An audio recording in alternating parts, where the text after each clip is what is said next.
studios on every platform possible, please welcome George Galloway. Thank you very much, Andrew. Brothers and sisters, comrades and friends. In any freak show like this that's taking place in North Africa today, it's difficult to pick out the most grotesque specimen.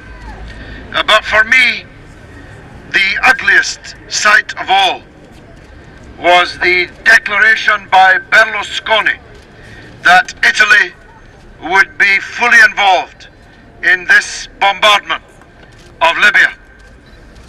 7 warplanes from the Berlusconi Air Force are on their way. Of course, the last time Italy was in Libya, they were wearing the uniforms of Mussolini fascism, and so depraved was the Italian occupation of Libya that only last year the same Berlusconi agreed to pay Libya 5 billion euros in compensation for the war crimes, bestial in character, committed by the Italian occupation forces in Libya at that time.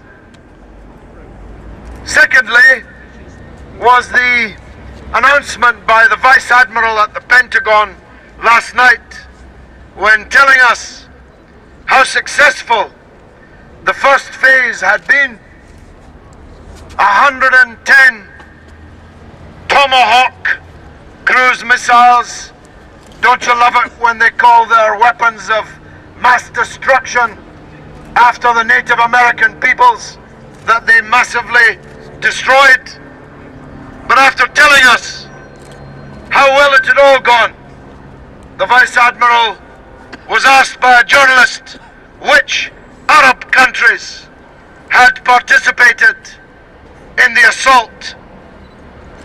He stuttered and stammered before announcing that the Arab countries had said they'd prefer if their names were not mentioned in the press conference.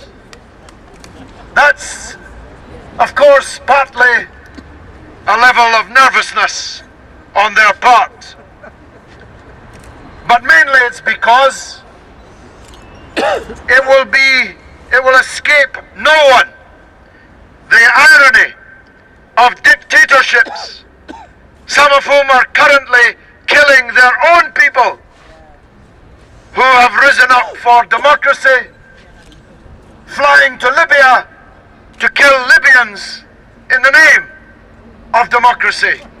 You really couldn't make this up. Of course, there's little Sarkozy punching above his height. Of course, France has a history in North Africa too.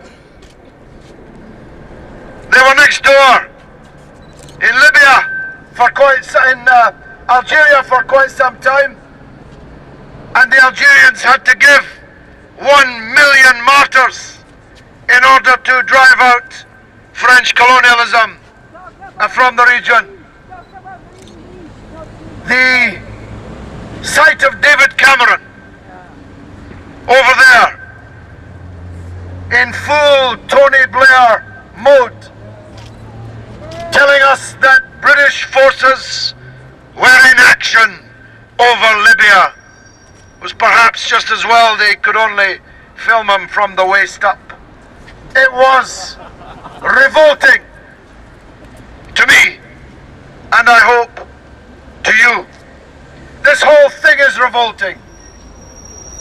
This Gaddafi, whose ass they kicked, whose money they took, whose market they exploited, whose resources they invested billions in taking from the ground, has become, overnight, someone who before long will be being described as the new Hitler, as the mad dog, or all the other propaganda that's trotted out on these occasions.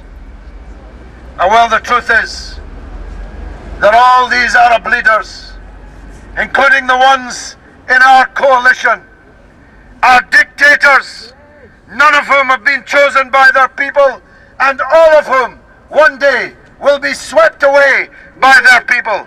And that's what we want to see, not the old colonial imperial powers intervening in those revolutions to try to cheat them and divert them, the better to get a new footing in which they can continue business as usual. Lastly, Andrew, just before I came out,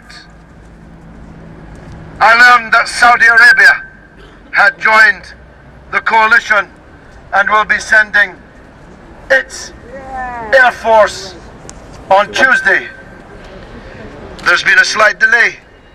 Perhaps they want to see if they'll have to use that Air Force to bomb the people of Bahrain, 16 kilometers off their coast.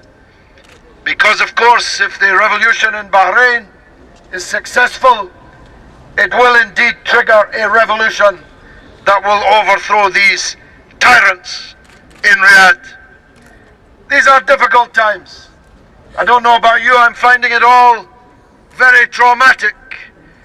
On the 8th anniversary today of the shock and awe, savagery that they visited upon Baghdad.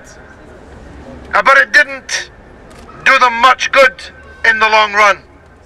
Of course, it cost many hundreds of thousands of Iraqis their lives and the livelihoods of millions more.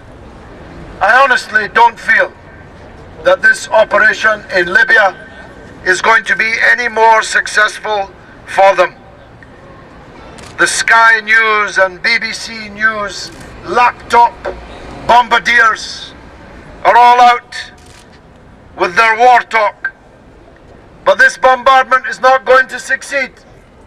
This will be a long war, and casualties will occur far from the field of battle. And the radicalization of the Arab and Muslim world will proceed apace. This is not any kind of peacekeeping. This is not peacekeeping, this is war making. Imperialist war making. And congratulations to the Stop the War Coalition for seeing it so clearly. Wassalamu alaikum. Thank you very much.